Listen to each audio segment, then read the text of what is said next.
Welcome to BC Study Circle. I am Pandit Meenakshi Pawan. I am the reasoning faculty. ఈ రోజు మనం arithmetical reasoning అనే topic లో ఒక క్వశ్చన్ ని ఎక్స్ప్లెయిన్ చేసుకుందాము చాలా సింపుల్ వేలో. Be ready. చూడండి అన్న. A group of 1200 persons consisting of captains and soldiers is traveling in a train.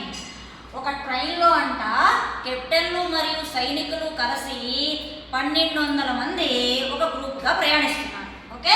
For every 15 soldiers there is one captain. ప్రతి 15 మంది సైనికులకు ఒక కెప్టెన్ ఉన్నాడు.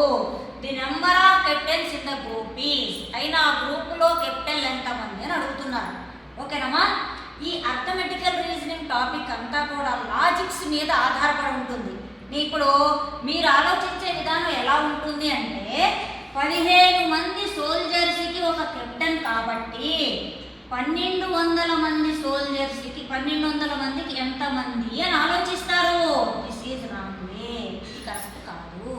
మరి ఇందులో ఉన్న లాజిక్ ఏంటి అనేది మీకు ఇప్పుడు సింపుల్ వేలో చెప్తాను. చూడండి అన్న. సపోజ్ ఒక 100 మెంబర్స్ స్టూడెంట్స్, ఒక 10 మెంబర్స్ టీచర్స్ ఒక పిక్నిక్ వెళ్ళాము అని అనుకుందాం. ఓకేనమ్మా. అయితే 10 మెంబర్ స్టూడెంట్స్కి ఒక టీచర్ని వాళ్ళని జాగ్రత్తగా చూసుకోమని చెప్పి నియమించారనమాట. 10 మంది స్టూడెంట్స్కి ఒక టీచర్ని జాగ్రత్తగా చూసుకోమని ఒక కేర్ టేకర్గా నియమించారని అనుకుందాం. అలాంటప్పుడు మనకి ఏం తెలుస్తుంది ఇక్కడ? 11 మందిలో 11 మంది గ్రూప్గా ఉంటారు కదా మరి వీళ్ళు.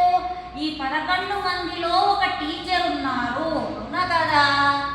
రైట్. అర్థమైంది కదా? అదే విధంగా ఇక్కడ ఎలా అవుతుంది అంటే 15 మందికి ఒక కెప్టెన్ ఉన్నాడు అంటే 16 మంది గ్రూపులో ఒక కెప్టెన్ ఉన్నాడు.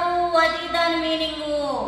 అప్పుడు 1200 మందిలో ఎంతమంది ఉంటారు? దీన్ని మనం క్రాస్ మల్టిప్లికేషన్ చేయాలమ్మా. 1200 ఇంటూ 1/16. ఏ టేబుల్ పోతుంది మనకి? 4th టేబుల్ చూద్దాం first. 4th table 4 times, 4th table 300 times. మరలా 4th టేబుల్ ఎన్నిసార్లు పోతుంది నాన్న? 75 టైమ్స్. కాబట్టి ఎంతమంది ఉన్నారు నాన్న కెప్టెన్స్?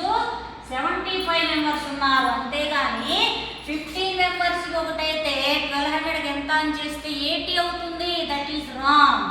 Okay right.